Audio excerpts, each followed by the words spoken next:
আসসালামু আলাইকুম প্রিয় শিক্ষার্থী বন্ধুরা। আজকে আমরা সমাধান করব তোমাদের উচ্চতর গণিত বইয়ের সপ্তম অধ্যায় অসীম ধারা অনুসরণী ৭ 16 নম্বর সৃজনশীল প্রশ্ন। শিক্ষার্থী বন্ধুরা, চলো তাহলে শুরু করা যাক।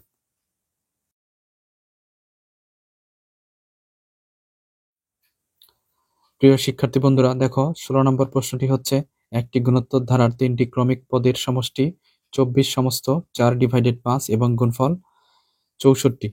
ক নম্বর হচ্ছে উদ্দীপকের আলোকে 2টি সমীকরণ গঠন করো। খ নম্বর হচ্ছে ধারাটির প্রথম পদ ও সাধারণ অনুপাত নির্ণয় করো। গ নম্বর হচ্ছে সাধারণ অনুপাত 1/5 হলে ধারাটির অসীমতক সমষ্টি নির্ণয় করো। শিক্ষার্থী বন্ধুরা, চলো তাহলে আমরা খাতায় লিখে এটা সমাধান করি। প্রিয় শিক্ষার্থী বন্ধুরা, আমাদের প্রথম প্রশ্ন হচ্ছে উদ্দীপকের আলোকে 2টি সমীকরণ গঠন করো। তাহলে ক নম্বর দিয়ে তুমি লিখবা ধরি ধারাটির প্রথম পদ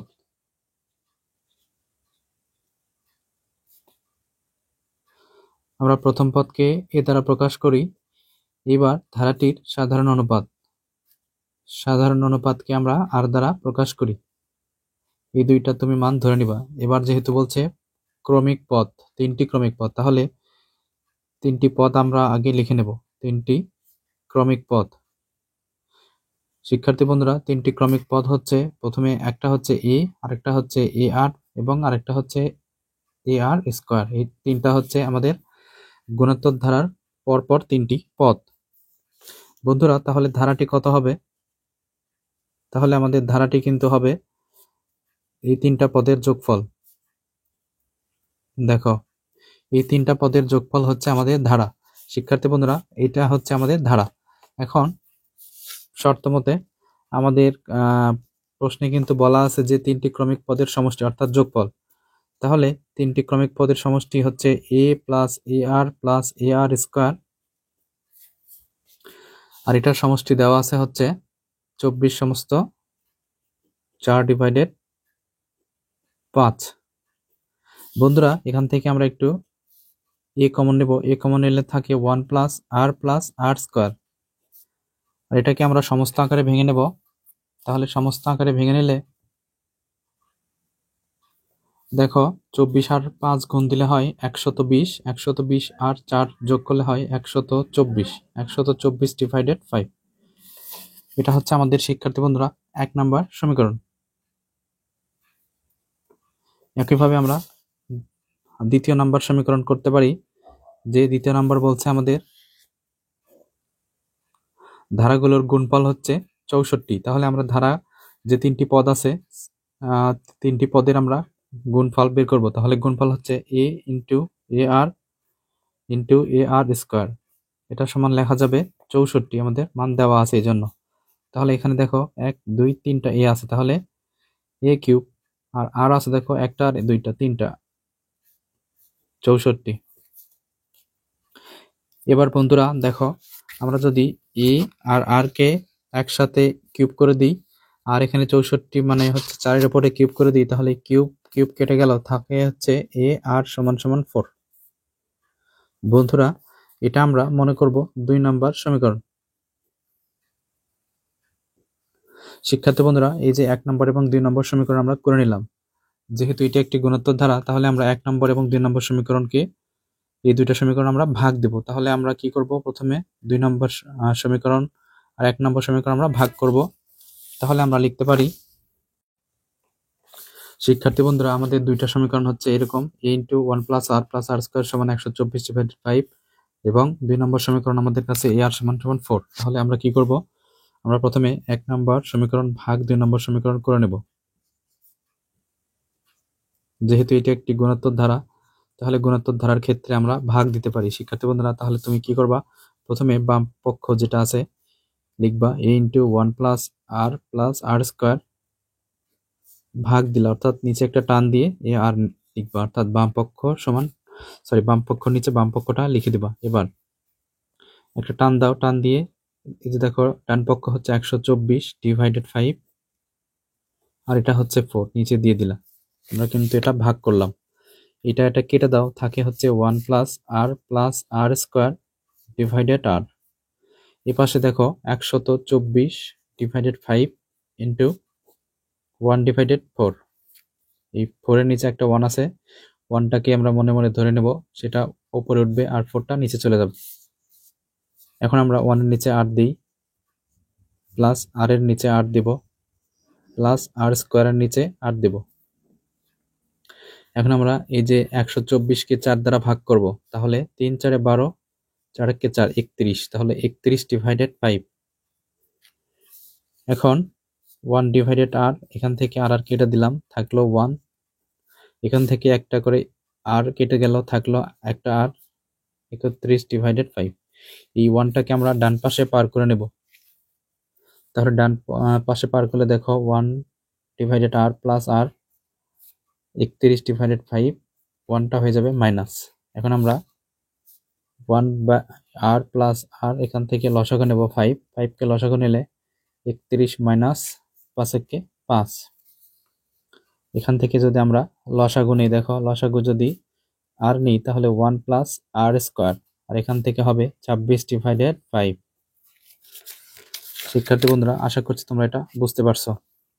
এইবার আমরা আর গুণ করে নেব। দেখো তাহলে যদি তুমি আর গুণ করে নাও, তাহলে এই যে 5 দ্বারা এটা কি গুণ হবে, তাহলে 5 × 1 প্লাস আর স্কোয়ার, আর এখানে হবে 26 আর গুণ, তাহলে 26 আর।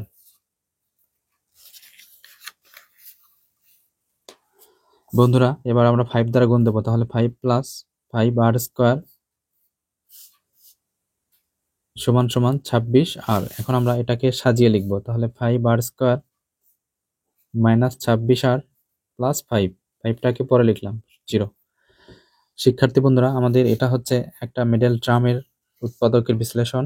তাহলে আমরা এই 5 গুণ করব, 5 5 25, 25 আর একে হয় 26। তাহলে আমরা মিডল টার্ম করতে পারলাম যে 5 আর স্কোয়ার মাইনাস 25 আর মাইনাস আর প্লাস 5, এটা হচ্ছে মিডল টার্ম। যদি তোমরা না বোঝো তাহলে অবশ্যই ক্যালকুলেটর দিয়েও করতে পারো।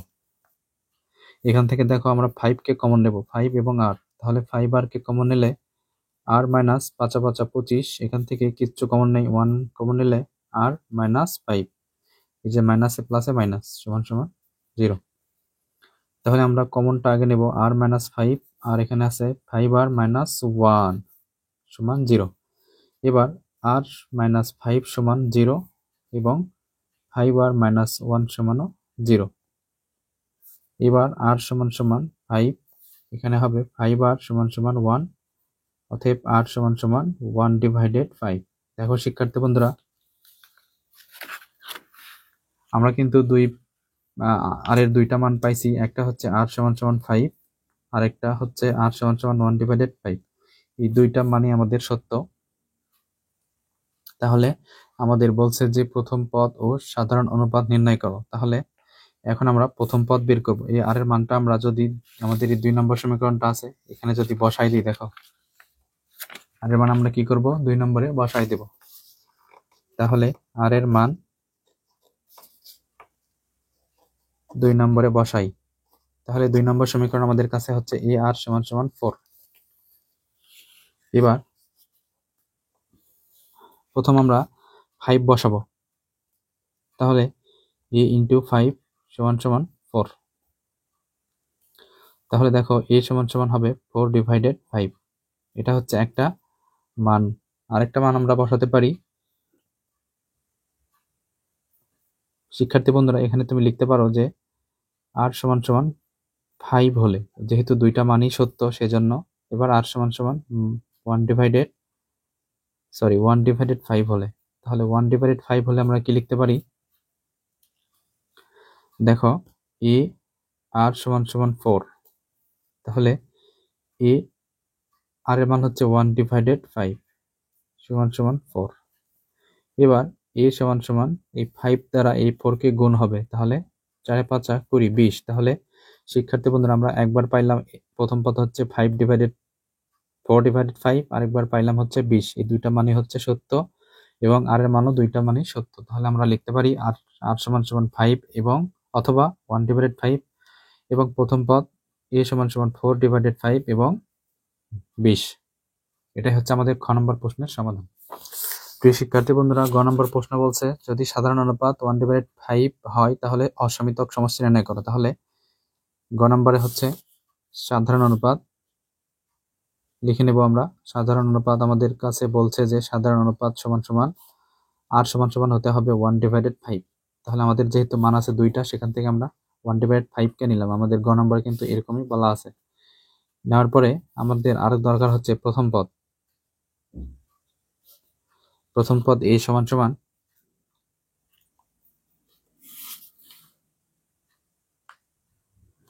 শিক্ষার্থী বন্ধুরা, প্রথম পদকে আমরা 20 ধরে নেব। আমাদের 2টা কিন্তু প্রথম পদ আছে, তাহলে আমরা প্রথম পদকে 20 ধরে নেব এবং সাধারণ অনুপাতকে 1/5, এটা আমাদের গ নম্বর প্রশ্নে বলা আছে। আর হচ্ছে প্রথম পদকে আমরা a ধরে নিলাম। তাহলে আমরা আর এর মানটা একটু লক্ষ্য করি, দেখি আর এর মান কত। তাহলে শিক্ষার্থী বন্ধুরা, আমরা যদি আমাদের সাইন্টিফিক ক্যালকুলেটর নিয়ে 1/5 করে নিই, দেখো 1/5, দেখো 0.2। তাহলে 0.2 কিন্তু 1-এর চাইতেও অনেক ছোট, অর্থাৎ এখানে বড় কিন্তু শিক্ষার্থী বন্ধুরা 1। তাহলে যদি 1 বড় হয়, অর্থাৎ সাধারণ অনুপাতের মান যদি 1-এর চাইতে ছোট হয়, একই কিন্তু বড় এখানে, তাহলে এখানে যেহেতু 1 বড়, আর এর মান ছোট, তাহলে যদি আর এর মান ছোট হয় 1-এর চাইতে, তাহলে কিন্তু অসীমতক পদের সমষ্টি থাকবে। তাহলে শিক্ষার্থী বন্ধুরা, অসীমতক পদের সমষ্টি আছে, অতএব অসীমতক সমষ্টি বিদ্যমান। এটা তুমি লিখতে পারো, সমস্যা নেই। যেহেতু অসীমতক পদের সমষ্টি আছে, সুতরাং আমরা জানি যে অসীমতক সমষ্টি এস ইনফিনিটিভ সমান লেখা যায় a 1 - r। বন্ধুরা, আমরা a এর মান বসাইতেছি 20, 1, আর r এর মান হচ্ছে 1/5। এইবার উপরে তো 20 হলো, নিচে হচ্ছে লসাগু 5, 5 আর 5 1। তাহলে 5 দ্বারা 1 কে গুণ করছি 5, আর 5 5 কেটে গেল, উপরে 1 সেই 1। তাহলে 20/4/5। এখন আমরা এটাকে উল্টিয়ে দেব, তাহলে 20 + 5/4, 4 × 5 = 20। তাহলে 5, আর এখানে 5 আর 5 গুণ দেব আমরা। গুণ দিলে হবে শিক্ষার্থী বন্ধু 5 × 5 = 25। এটাই হচ্ছে আমাদের অসীমতক পদের সমষ্টির অ্যান্সার। প্রিয় বন্ধুরা, আজকে এই পর্যন্তই। আশা করছি তোমরা সবাই বুঝতে পারছো। ধন্যবাদ তোমাদের সবাইকে। আল্লাহ হাফেজ।